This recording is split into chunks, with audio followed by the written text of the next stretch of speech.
Welcome to Last Man Standing, episode 25 of the NFL Survivor Pool Contest podcast. My name is Tony Farmer. I've got Ryan Hogue here. Ryan was the last man standing in the 2003 NFL Draft, drafted by the Raiders. We're excited to talk to you guys about Week 12. It's getting really serious in Circus Survivor right now. 99 people left. 6 were eliminated last week, 2 on the Browns, 4 with the 49ers. So it's getting intense, Ryan. Double digits are left. But because it's such a big week for Circus Survivor, we've called in a little bit of help. We need some help to discuss these games, so we're going to have 3 minds on the show today. We got a very special guest. I'm going to go ahead and let Ryan introduce him. Yeah, we've definitely had the A team, but today I don't think I've been more excited to have this guest. Coach Mike Tice. I call him Coach because he coached me in Minnesota for 2 years and in Jacksonville for 1 year.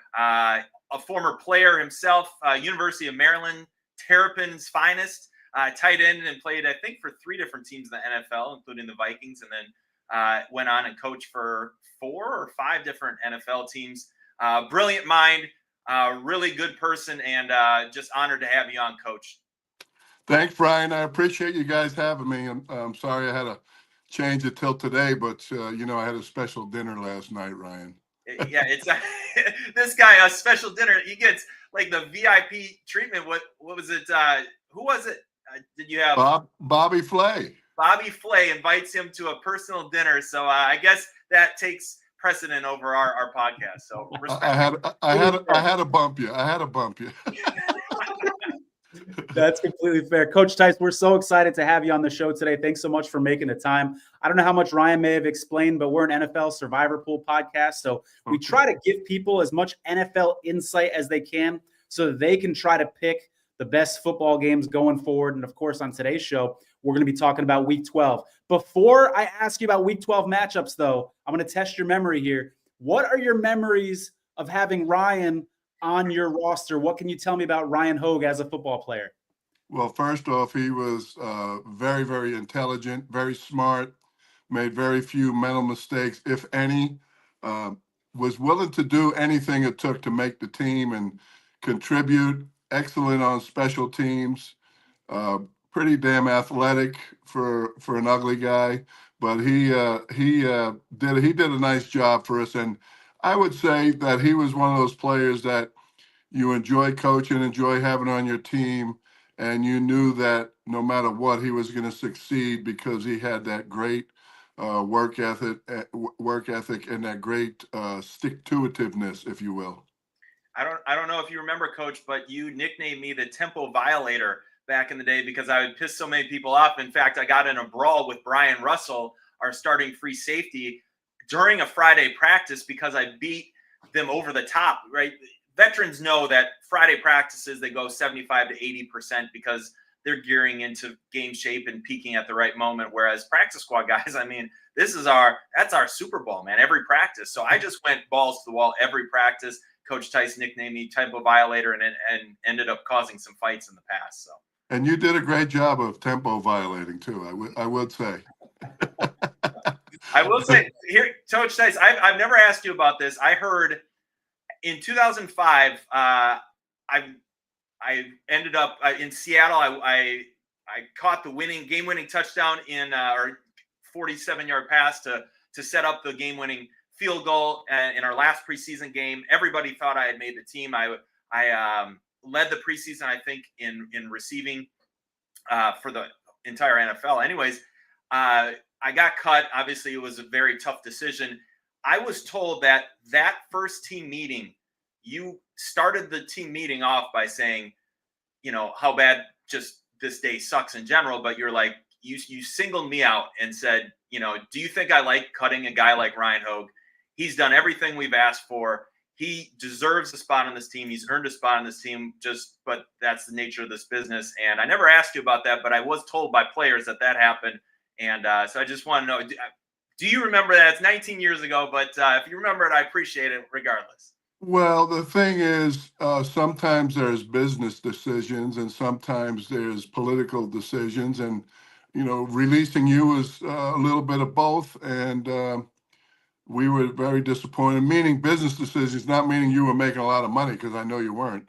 but because there was somebody else that we were paying a lot of money and we had to keep him. I don't recall who it was at that point, but no, you did a great job. You got the most out of yourself, like I did. I mean, I was a free agent quarterback at the University of Maryland in 1981, made the Seahawks. They only kept 2 tight ends, and guys like you remind me of me, because no matter what, like I said in the beginning, no matter what, you were going to find a way.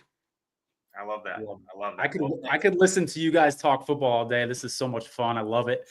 Coach, before we get into the Week 12 games, I got a question for you.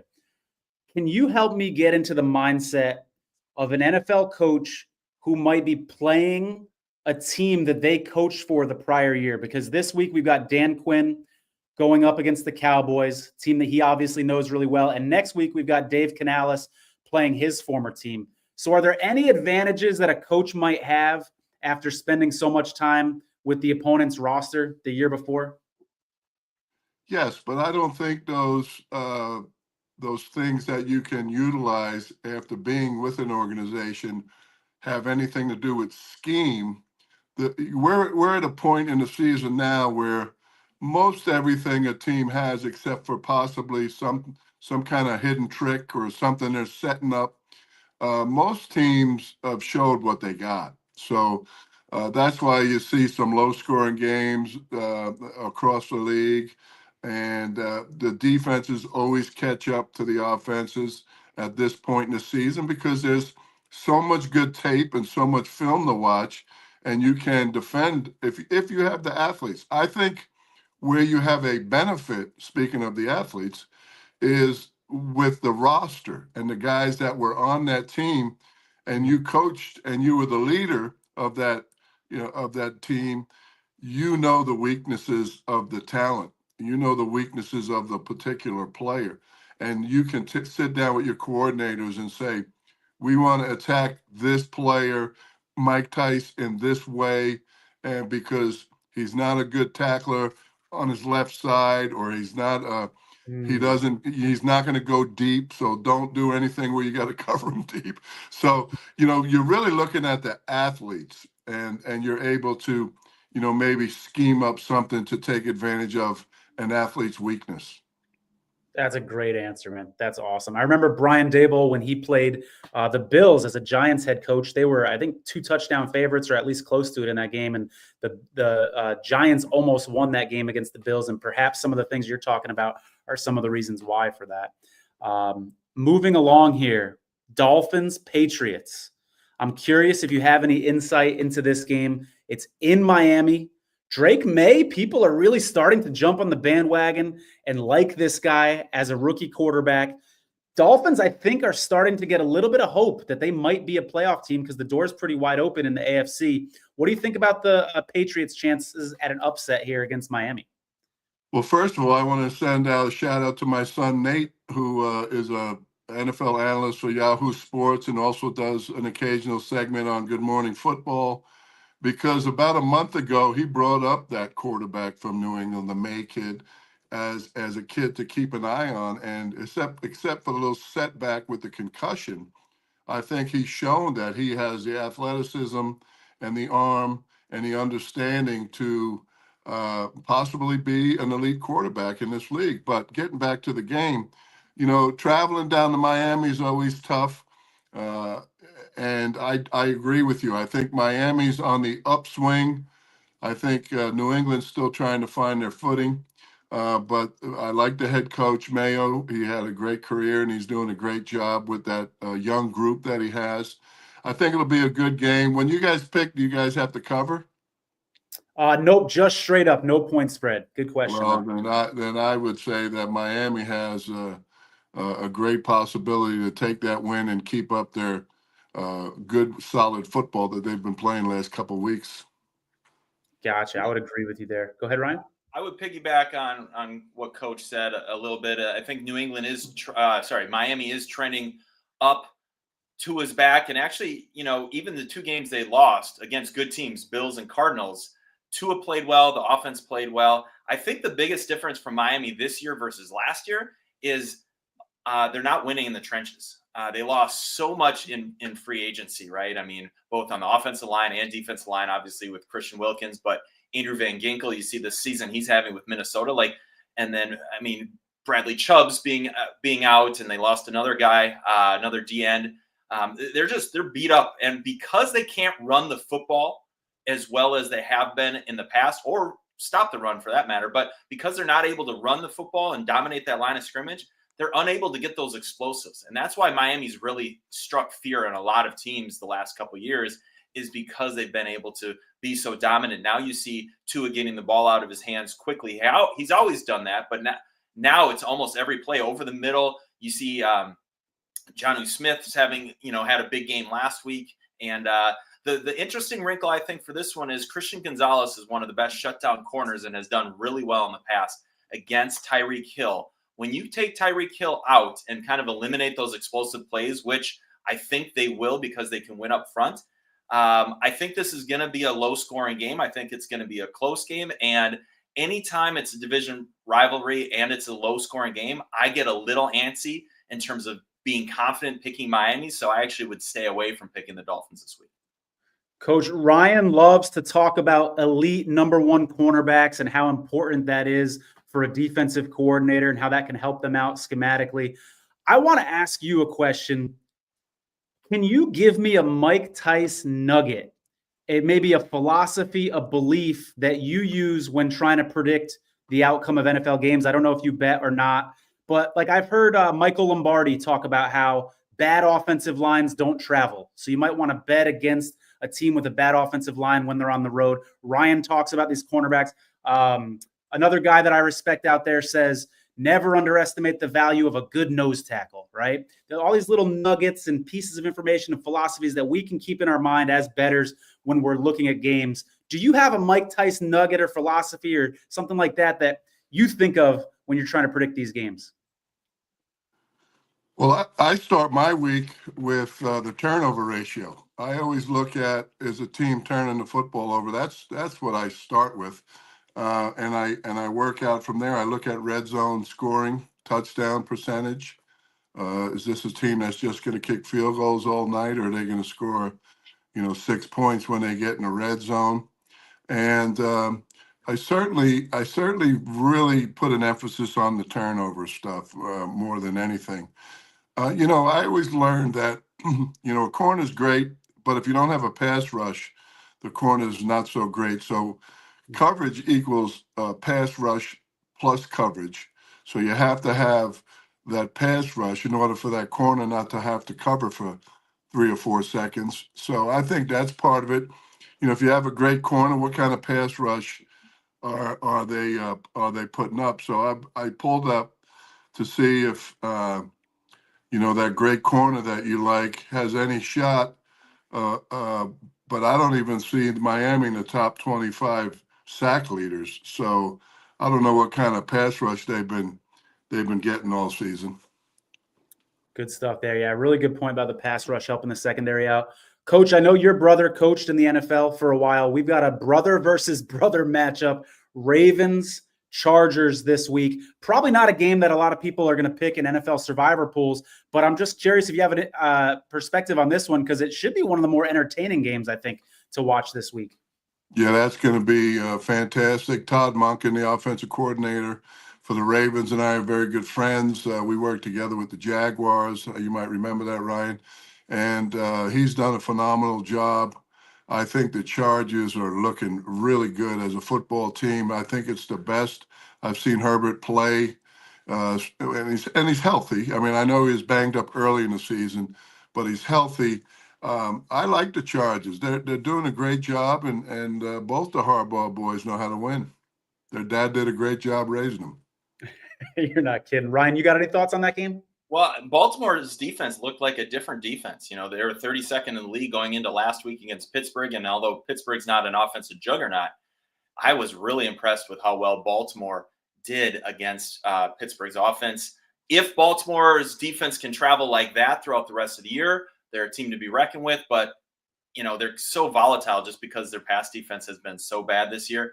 They got a little better up front last week and were able to put some pressure on on Russell Wilson, which made a big difference. But to Coach's point, like, I love what Jim Harbaugh has done down in, I mean, it's his philosophy. It's going to be, we're going to win up front. We're going to keep it close, and we're going to try to have the best player on the field at the end of the game, which is Herbert, to make enough plays. And that lad McConkey, I tell you what, like, a lot of people look at him and they're like, that guy can play. He's a 4.39 guy. You might not see that out of him, but he's shifty. He's quick. He's kind of in that Wes Welker mold where he's just tough to guard, especially in the middle of the field. And Herbert does a nice job throwing in between the numbers. Yeah, root him on because he's on my fantasy team. I love it. I love it. And how about the Chargers' decision to draft Joe Alt? A lot of people wanted him to get a big wide receiver in the first round. They went with the tackle, and it looks like it's paying big dividends right now. So you got to draft. I'm a firm believer, always was when I was the head coach and had my 2 cents with the draft. You got to draft big when you can. We drafted Bryant McKinney. We drafted Kevin Williams. If you can draft big, you want to draft big. You want to, those guys last a long time. And quite frankly, those offensive linemen are a little bit easier to deal with than those wide receivers. Yeah, he did draft Troy Williamson, and that's part of the reason I didn't make the team in 2005. It's just side. I didn't. That was bad. Now, Coach, I gotta work with the wide receiver every him. day with this show, so I understand what you're saying, Mike, about wide receivers being difficult.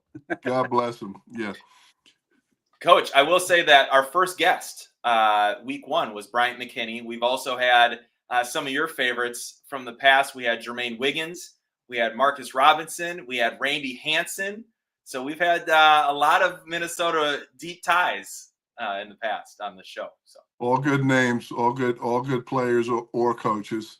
Yep. And that's great. That's a good list. Couple more games, Tony? Yeah, moving on. We've got Denver at the Raiders. I mean, is Sean Payton the coach of the year this year, guys? Going into the season, everybody thought the Broncos were one of the 2 worst teams in the NFL. And here he is fighting for a playoff spot. The Broncos right now are in that last wild card spot if the playoffs were to start today, going up against the Raiders team that's really struggling right now. Coach Tice, you got any thoughts on this Raiders-Broncos game? Yeah, I agree with you about Sean. I think he's done a great job with Bo Nix. Bo Nix is really managing the game well. Their defense is phenomenal. Talking about sacks, they have the most sacks. They have 39 sacks. I mean, that's a lot of pressure on the quarterback. But, here's one thing I learned from a really good friend that likes to play the games, and he's very good at it. Don't bet on the good teams. Bet against the bad teams. And this is one of those games where you can bet the Broncos and bet against a very bad team. The Raiders are not very good right now. Yeah, that's a good call. Yeah. Ryan, you got any thoughts on this one?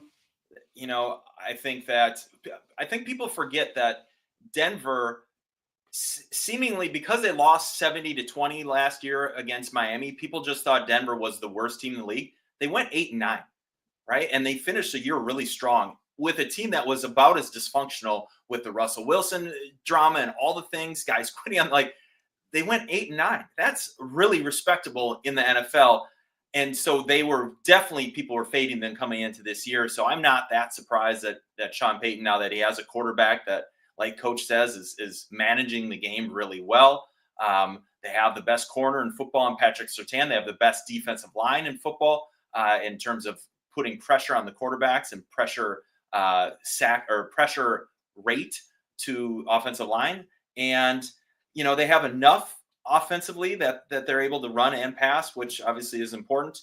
And then I will say this, though, when I watched the game week 3 or 4, when Vegas had Denver, they were up by 10. They were going into scoring, about to go up, I think, 3 scores. And they threw a pick 6 at the goal line for Patrick Surtain, ran it back, and it changed the entire momentum of the game. Instead of being up 17 points, obviously now it's a 3-point game. And so the Raiders always will play them feisty. It's a division matchup. I don't disagree that, fading teams is a good thing rather than betting good teams. But, I will say that Scott Turner, with Norv Turner's help last week, instilled a little bit of confidence in me looking at the Raiders offensively. And they put Gardner Minshew in a lot of great positions, and Brock Bowers is having a an Woo, all-pro that guy. type season, and he's a mismatch nightmare. So I think the Raiders, if they can keep it close, and Denver really doesn't blow people out, I think it'll at least be an entertaining game. But I can't say that I'm going to pick the Raiders to win this one. Yeah, I'll give you the 6 points if you like the Raiders that much. I'll bet you 100. The Raiders suck. I love it. Coach, let me ask you before. Oh, he's wearing the Raiders gear right now. Coach was an alum too. Before we let you go, I want to ask if you can give me maybe a team or two that you think, as a former head coach yourself, other coaches, other teams do not want to play right now, or maybe maybe by the end of the season, other teams won't want to play. Anybody come to mind? Well, first off, nobody wants to play the Lions. If you want to play the Lions, you're crazy.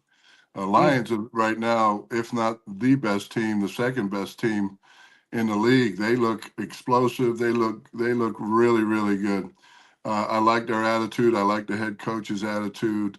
So that would be one team that I would keep an eye on. The other one is, Washington. They're a little sneaky.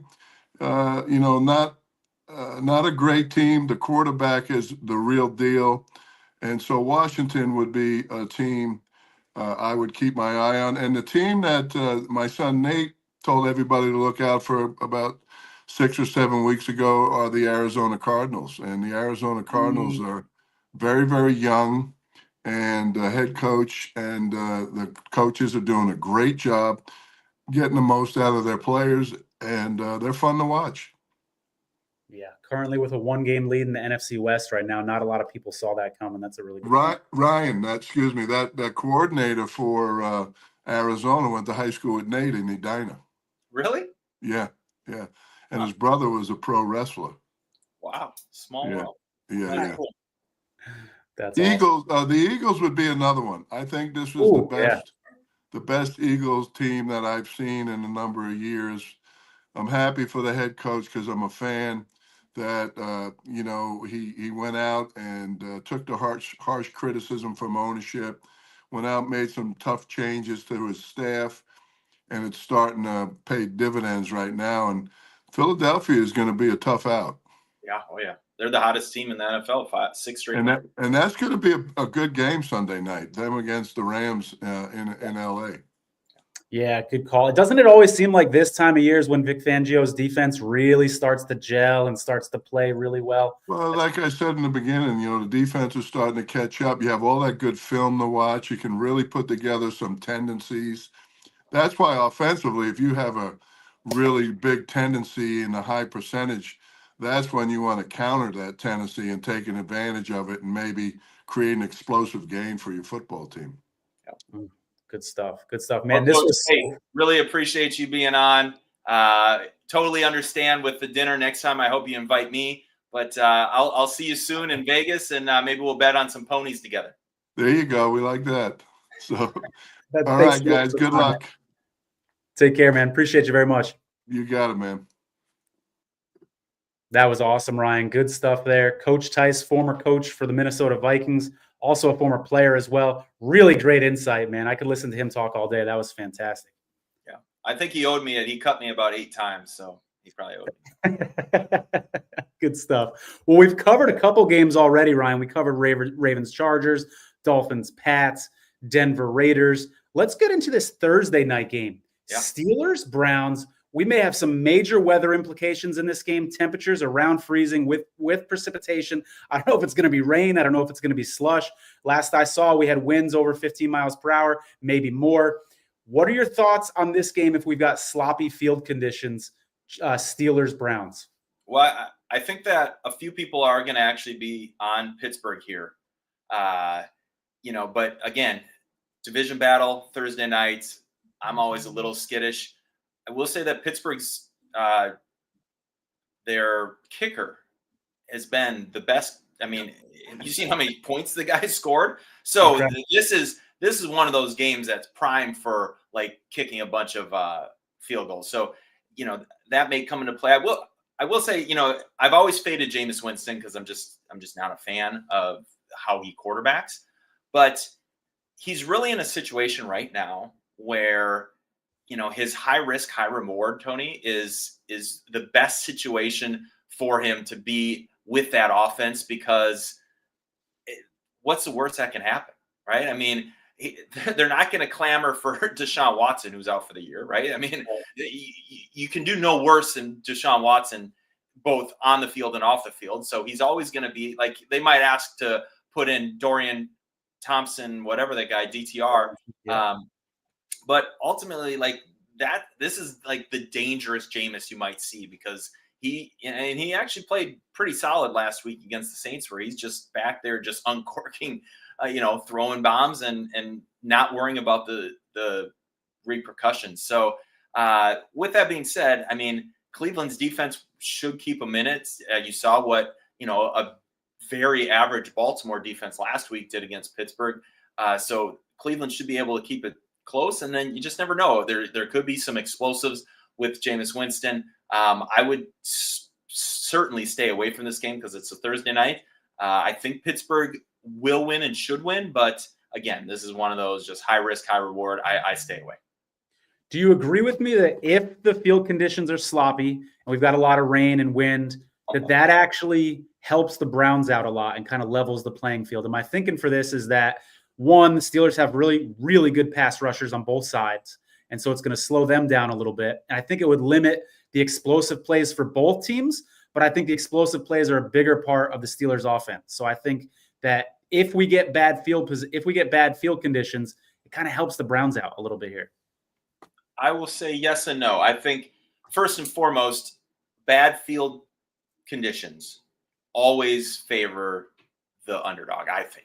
I feel like it has the ability at least to neutralize that advantage. I will say I think that the Browns rely on explosive plays now that Jameis is the quarterback more than the Steelers do. So agree and disagree. Gotcha. All right. Good stuff, man. Moving on here. Bucs, Giants. I believe both teams are off of a bye week here. We've got showing the Bucs as a 70% win probability. Looks like they're going to be getting Mike Evans back. I think he's been out for a while with that hamstring issue. Giants are going to be rolling with Tommy DeVito. They skipped over Drew Lock. What are you doing paying Drew Lock $5 million a year to be your backup if you're not going to use him? It seems like a signal to me that the Giants are kind of throwing in the towel on their season here. There's rumors, I don't know about this, but there's rumors that the Giants don't want to pay Drew Lock any extra incentive money this season, and that's why they're not rolling with him. I'm also hearing rumbles about the locker room situation in New York. And so what do you think about the Bucs here at the Giants? Yeah, I mean, nothing surprises me now. I mean, I absolutely believe that is why Drew Lock isn't playing, right? I think they've waved the white flag on the season, and they're going to do what they can and try to probably get Cam Ward or Shadur Sanders to come there. I think this is an intriguing one. I don't know that a ton of people will necessarily be on Tampa Bay, but I think this is an opportunity for you to zig when people zag. Mike Evans is the A.J. Brown of the Eagles for the Bucs. When he plays, it is a big deal. Chris Godwin as well, but Chris Godwin's obviously out for the season. Mike Evans is criminally underrated.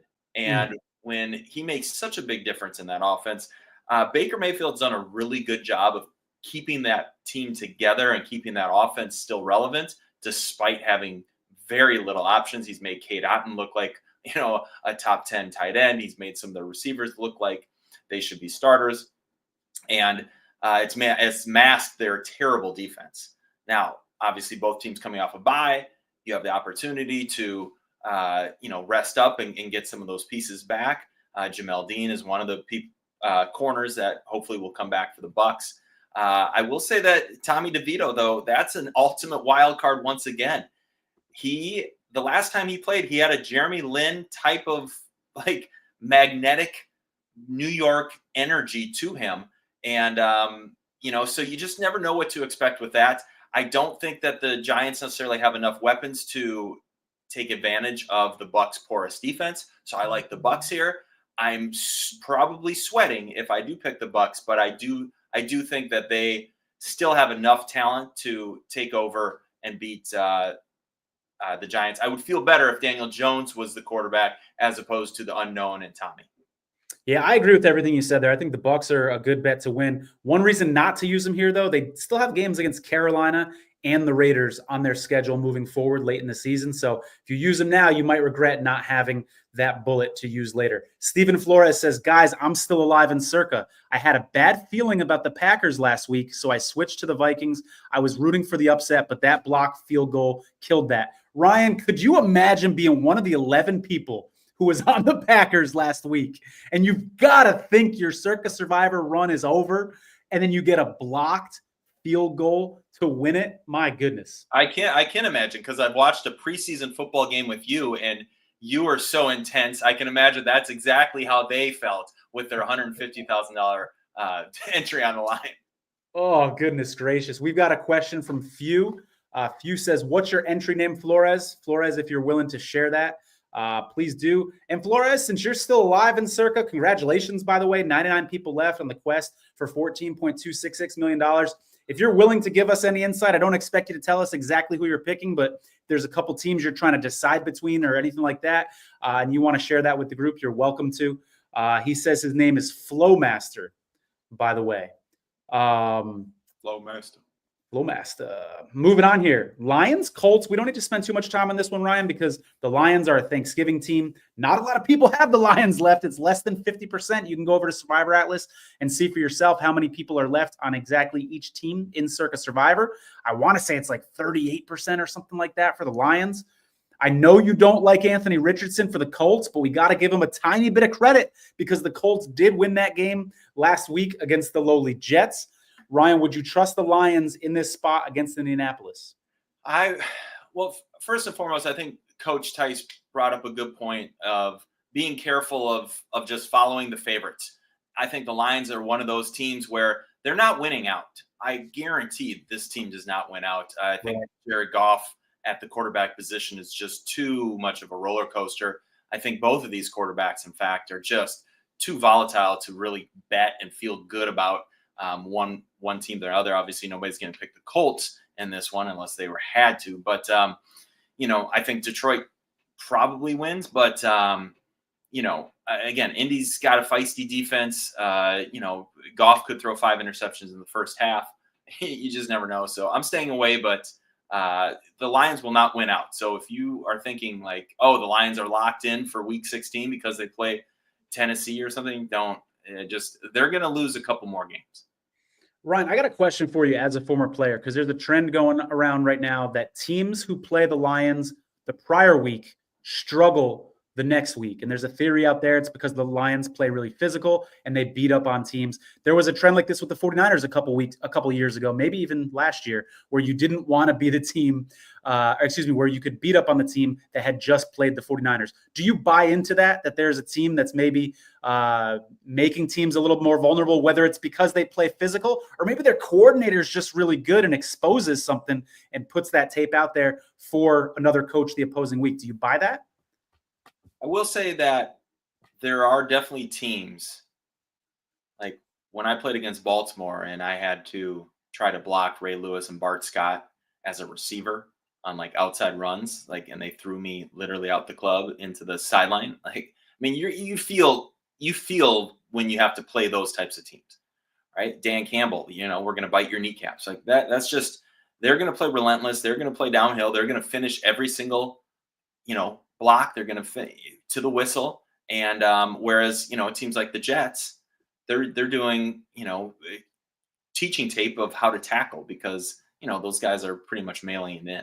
So I think you would feel it in your body from a 52-man roster if you play the Jets versus you feel how you feel against the next day playing against the Lions. Good stuff. Good to know that there might be a little something to that trend.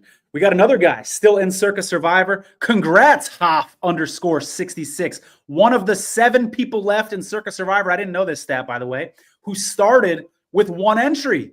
This guy's been naked the whole contest, no backup plans, and he's still alive with 99 people left out of the original 14,266.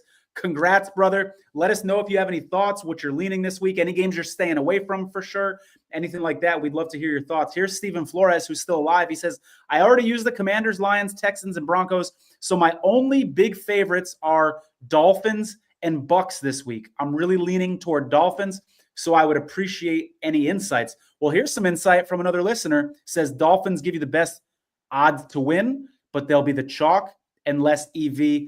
I would agree with that analysis. Do you want to take what might be a safer option, but sacrifice some of the strategy for further down into the season? I will say this about, sorry to interrupt you there. Oh, you're good. Perfect. Two things on Miami, and I've been a Miami fan the last couple of years, so I've followed them closely. Obviously, I watched the Raiders game last week. The Raiders offensively woke up against Miami's alleged top 10 defense and looked really good. Gardner Minshew looked like a Pro Bowl quarterback last week. Obviously, Brock Bowers had 13 for over 100 yards, and I will say that they're one injury away, like one sack away from Tua being out, and their whole team is done, right? And again, you can't play scared and this and that as Survivor. But if I had to choose between the Bucks and the Dolphins, I feel better about the Bucks. Wow, that's interesting. That's interesting insight. Hey, a guy who lost his last Circus Survivor entry, both of them with less than 80 people last year when their starting quarterback got hurt. You got to have the Tua factor at least in the back of your mind, because that's a tough way to go out, I promise you. Looking here, Ryan, I understand people might have to squint a little bit, but this comes to us from our friends over at Survivor Atlas. By the way, make sure you go to survivoratlas.com. Make sure you follow them on X or Twitter. The number on the left-hand side is the percentage of these teams of entries that have this team left. So for instance, Kansas City at the top, you see 80%. 80% of entries in Circus Survivor have the Chiefs left. And then the number in parentheses is the probability that they will win based off of the money line converted into a win percentage. So Chiefs are 83% likely to win. As I look at this list, I think what I find most interesting, Ryan, is there's so many options this week.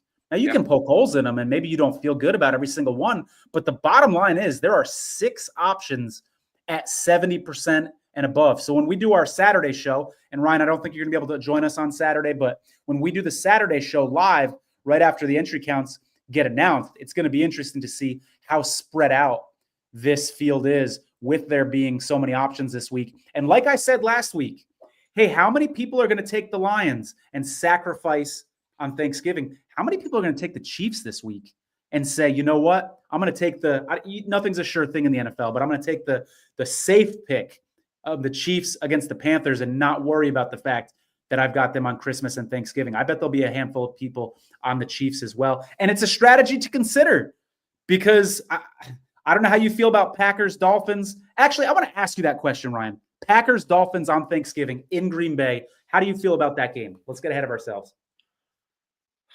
I mean, I wouldn't want to bet on it. I'll tell you that.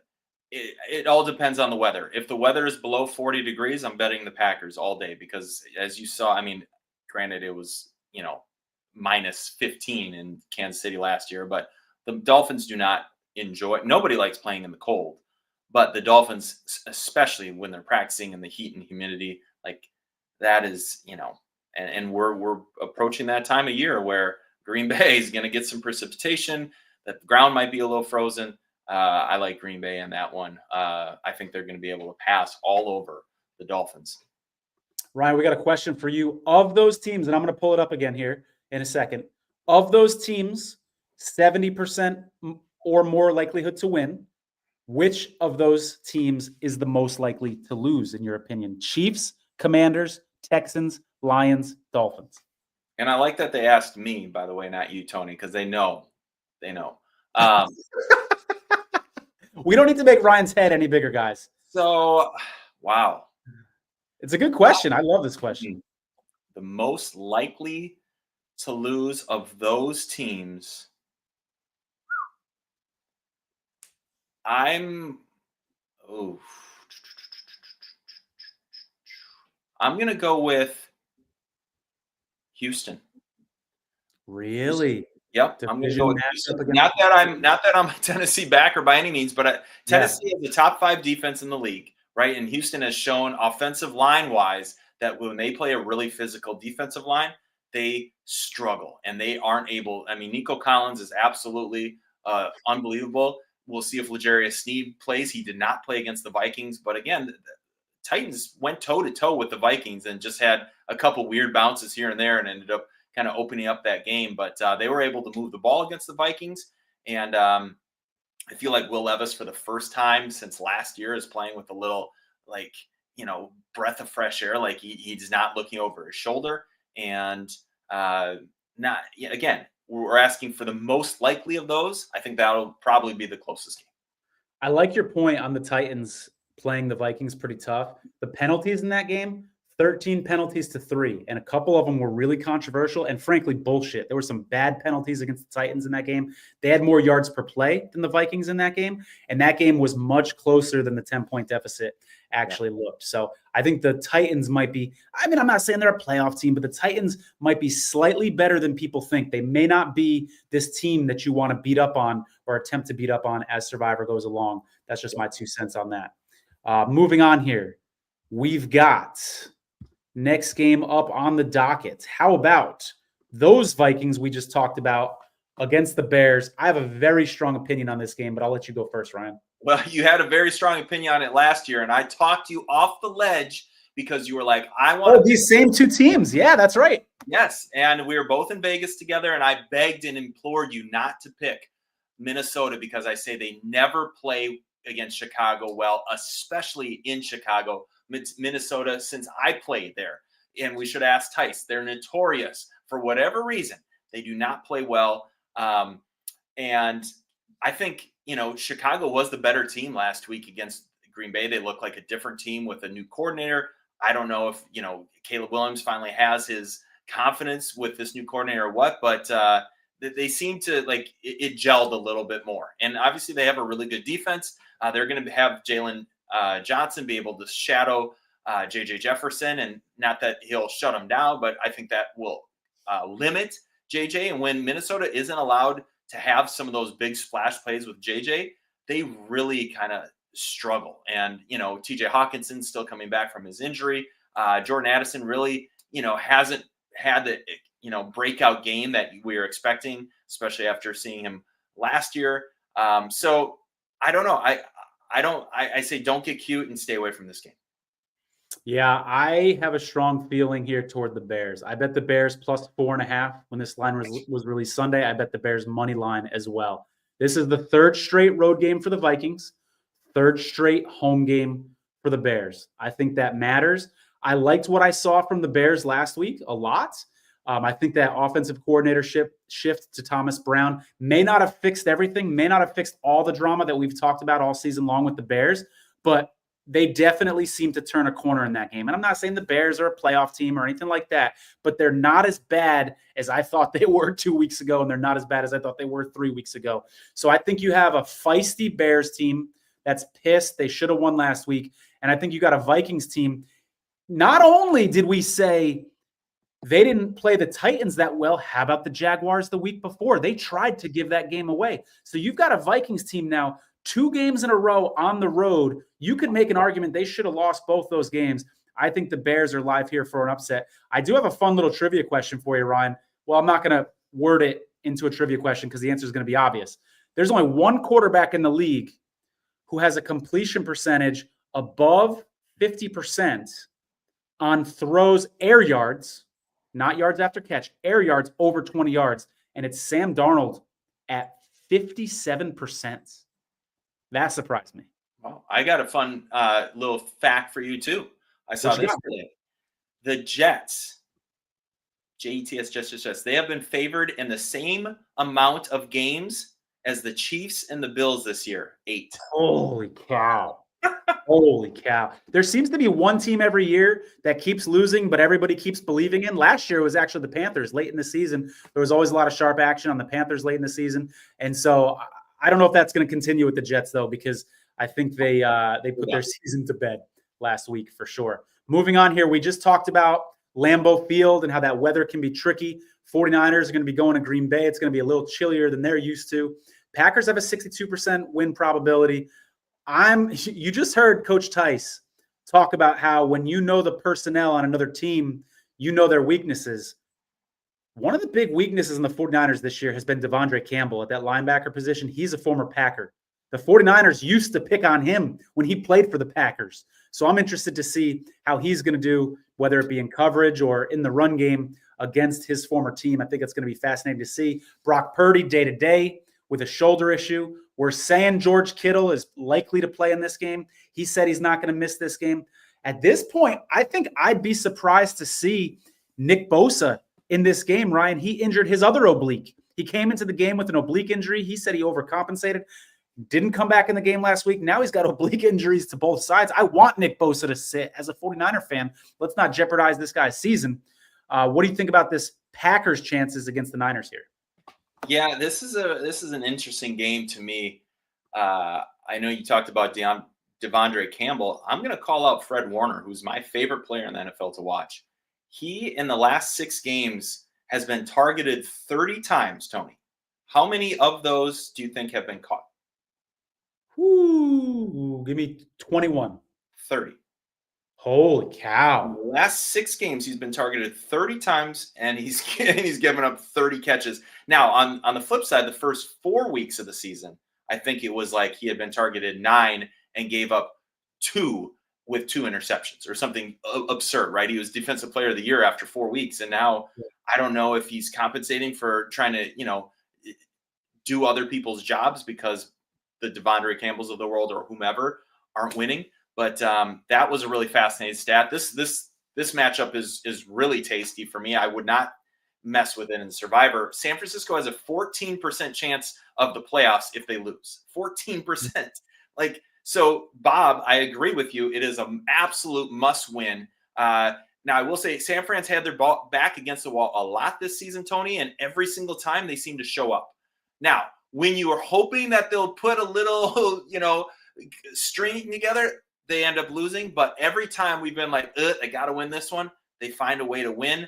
I think it's one of those where it'll be the flip of last week where it comes down to the last kick and San Francisco actually win in a walk-off. This is a tale of the red zone touchdown percentage. We got the number 27 and 28 teams in red zone touchdown percentages this week in San Francisco and Green Bay, 2 of the worst at converting in the red zone. It could be the team that does better there ends up winning. I think it's going to be a really close game. I think it'll be a well-played game, playoff-like game. And if San Francisco loses, though, they're going to be on the outside looking in because their division record is so bad. I think, what is it, 0-4, Tony? No, they beat Seattle once. Okay, they're 1-4. Those are the teams, Arizona, Seattle, that you're going to be competing with. Rams potentially for wild card, and that's what they go by. So must win for them. Yeah, and they're not getting in with the wild card. I think the 49ers, they need to win the division in order to get into the playoffs because the NFC North is so competitive. So, interesting game. I think it's going to be a lot of fun to watch. All right, we got a comment here from Derbify. Shout out to Derbify. By the way, one of the friendliest, awesomest dudes on Twitter. Love this guy. He says, NFL Wise Guys, which, by the way, is the guy who has 6 Circus Survivor entries left. He says he sways the percentages a lot if he goes all in on one team like he did last week with the Lions. They own over 6% of live entries. And NFL Wise Guys, I know you watch the show too. If you're out there, please drop in, say hello. Would love to know if you're listening. But I want to talk about this guy with 6 entries left, Ryan, because I just noticed last week he burned the Lions. Listen to this. He's used, think about Christmas here, Seattle, Chicago, Houston, and Baltimore on all 6 of his entries. That means he only has the Chiefs and Steelers, who play each other, left on Christmas. Therefore, you'd think he probably wouldn't use the Chiefs on Thanksgiving because he'd leave himself vulnerable on Christmas. So if he doesn't use the Chiefs on Thanksgiving and he's already burned the Lions on all 6 entries, it's going to be fascinating to see how he plays this on Thanksgiving. We might see a split situation where he goes half Packers, half Dolphins, or probably even better, half Giants, half Dallas. And I like that a lot. I like that strategy a lot when you got 6 entries, but that's tough to sacrifice an entry that's worth 150 grand. Like, that doesn't feel good to do that. So it's going to be really interesting to see how NFL Wise Guys plays it this week, and especially on Thanksgiving. I can't wait to see how he plays his entries. Tony, if he has all 6 remaining at Christmas, he 100% would go 3-3, correct? I would say so, because the contest is done. I think you only got 1 week after Christmas, maybe 2. So yeah, I think that would make a lot of sense, since it's going to be such a log jam at that time. But Ryan, I shouldn't say that that's the way to go. Let me strike that from the record. That makes a lot of sense if you want to assure yourself a chance to win. But let's not forget, the more entries you get across the line, a bigger piece of the pie you're going to get. So there is an argument to be made for going 4-2 or 5-1. Probably do that because you're greedy. I would go 3-3. Moving along. We got 10 minutes, Tony. We got 10. Everybody's different. Real quick, let me go through the entries in the Survivor Sweat marketplace. Again, this is your opportunity to buy a piece of an entry and take a charge of a piece of $14.266 million. Here we go. 2% of an entry left, $2,800, or 3% for $4,200. Let me get this banner out of here. Next up, we've got 25 grand for 10% of an entry, 60 grand for 80% for $80,000. Excuse me, 60% for $80,000. Tripping over my words over here. 4% of an entry for $5,600. 12% of an entry for $14,400. Remember, you can go on SurvivorSweat.com, look at this marketplace, and see which teams these guys have used up. 150 grand for 90% of an entry. That's a big boy. 2% of an entry for $2,800. We got 1% for $1,200, guys. You want to get in on this action? That's the way to do it. Nice, cheap way right there. 4% of an entry for $6 grand. And how about this, Ryan? $122,500. That's obviously a lot of money, but the intrinsic value is like $145 right now. So you're saving more than 20 grand on the implied value for 99% of the entry, and you get pick control. If you got deep pockets, that's pretty tempting. 66 grand for 50% of an entry, 2% for $2,800, 2% for $2,700, and then we've got 1% for $950 and 5% for $4,750. So head on over to SurvivorSweat.com. They've got other cool stuff on their website besides the marketplace. So feel free to go ahead and check them out. We highly recommend it. Follow them on Twitter as well. Ryan, next game up. Go ahead. I think it's important for those people to look at, if it looks like such a great deal, right? And you see that maybe it's under $1,000 for a share, like, make sure you check out, do they have multiple teams for Thanksgiving? Do they have multiple teams left for Christmas? Because if they don't, then there's a reason that you're getting a discount. So yeah, very good call. Always see which teams are available and compare the entries against each other. If there's 2 entries for about the same price, make sure you're getting the one that you feel more comfortable with their path going forward. All right, Ryan, Eagles, Rams. You heard Coach Tice say this is going to be a fun game. I agree. I think this is going to be a very high scoring game. I put in a bet earlier this week on the team total for the Eagles in this one, because I think they're going to score a lot of points. I think the Rams probably will too, to be honest. But what do you think about using the Eagles in this spot against LA? No, I mean, 2 hottest teams in the NFL, arguably. I mean, Phillies won the last 6, Rams 4 of the last 5.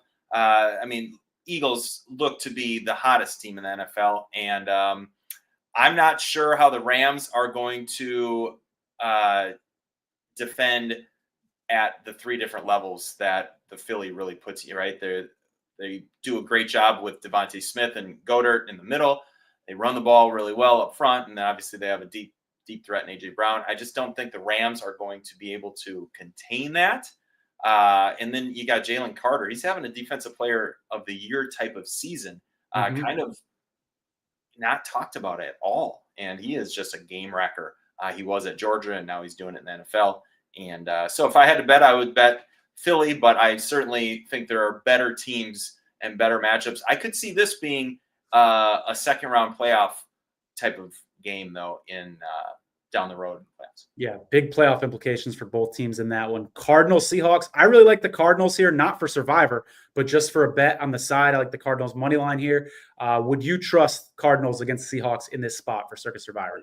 total coin flip. It's supposed to rain, so be aware of that. I think it's going to be a fun game to watch. I wouldn't be surprised if either team won by 14, but I truly believe it's a coin flip. Division matchup in the rain. Stay away. Ryan, is there any chance that the Panthers could give the Chiefs a run for their money this week? The Panthers have won 2 games in a row. The Chiefs are coming off a loss. The Panthers might be getting back guys like DJ Wanham, Adam Thielen. Forgive me, Jonathan Brooks maybe making his first start of the season for the Panthers. Brooks is coming back, and Adam Thielen's coming back, which certainly will give them some offensive stay power. I think Kansas City's just too, mature and professional to have one loss turn into 2 or 3. But I will say, Kansas City also could be in a situation where they're like, you know what, we see that we're a 99.9% chance of making the playoffs. We need to get to the finish line and then figure it out. We went on the road twice last year and won it. We got to be healthy. When they're not healthy, they get exposed. I don't think Carolina can do a lot, especially in the trenches. So that to me tells me that Kansas City can and will win. Bob Renfro says the Chiefs won't lose 2 in a row. It's tough to imagine Andy Reid and the Chiefs losing 2 games in a row. Commanders, Dallas, we talked about this being a spot where Dan Quinn is playing his former team. By the way, if you're just tuning in, because I have seen a couple more people join in the last couple minutes, you may want to rewind this episode. We had former Vikings coach Mike Tice on earlier. I love what he had to say about when coaches play their former teams and how well they know the personnel. Ryan, what do you think about the Commanders against the Cowboys in this spot? Not a lot of people have the Commanders left in Circus Survivor, but if you did, would you trust them here? Well, this is another one where you got the mini bye versus Monday Night Football. And I don't think there's been a situation this year where the team on the shorter rest has won. I could be wrong, and you feel free to fact check me on that one. But I think Marshawn Lattimore is playing, and that's a big deal when you get I think he's going to be their best defensive player by the end of the year for Washington. If he travels with CeeDee Lamb, you saw that Cooper Rush legitimately looks at nobody but CeeDee Lamb. And if he can shadow him and limit him, Washington's going to win by 17 points. Paul clarifies 57 people have the Commanders. That's good to know. That's really good information. By the way, you can find information like that over at Survivor Atlas. Make sure you check them out. Ryan, you touched on this game. I believe this is our last one. Correct me if I missed any, but I think this is our last game. You touched on this game, though, briefly, and said that you wouldn't be totally shocked, at least out of the 5 choices I gave you, if the Titans upset the Texans here. Can you elaborate on why that might be a possibility? Tennessee is better than Dallas. And, Dallas is not a good team. And I felt like they played Houston, respectably, especially, throughout the first 3 quarters. Tennessee was feisty against Minnesota, as we said. Titans defense is always going to travel, especially when they can beat up on the Texans offensive line. You've seen when CJ Stroud has no time to throw it, they are a mess. When Joe Mixon was out of the game, or when you just take Joe Mixon out of the game, they are a mess when they become one-dimensional. Now, Nico Collins being out, and now he's back in. I don't think he's 100%. You saw the first play of the game. He took it to the house. It didn't look like he fully opened up. And anytime I came back from multiple hamstring injuries, anytime that's the case, you don't feel comfortable opening all the way up. He's going to be sore all week. He'll play, but again, it's going to take a couple more weeks for him to round into form. This is a division matchup. I think it's going to be a white knuckler for those that are on Houston. And I think that it'll be a shockingly close game.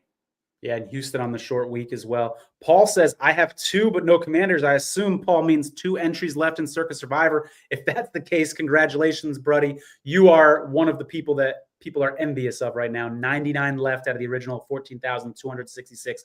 Congrats on that. And the quest for $14.266 million. Ryan, I think we've done all we can. Like I said, if you joined us late, make sure you rewind this interview. Check out our conversation with Mike Tice. He gave us his insights on several of these games, including Dolphins, Patriots, Denver, and Raiders. Really good conversation there. We're going to be back on Saturday. I'm going to be back at least on Saturday, 9:30 Eastern time for our live reaction to the Circus Survivor selection counts. And then Ryan and I haven't quite nailed down the exact date and time, but either Tuesday or Wednesday of last week, next week we'll both be back to preview the all-important Thanksgiving week in Circus Survivor. So thank you guys. Man, the comments are just flying in right now. People really like this episode. We had a lot of fun as well. Have fun, everybody.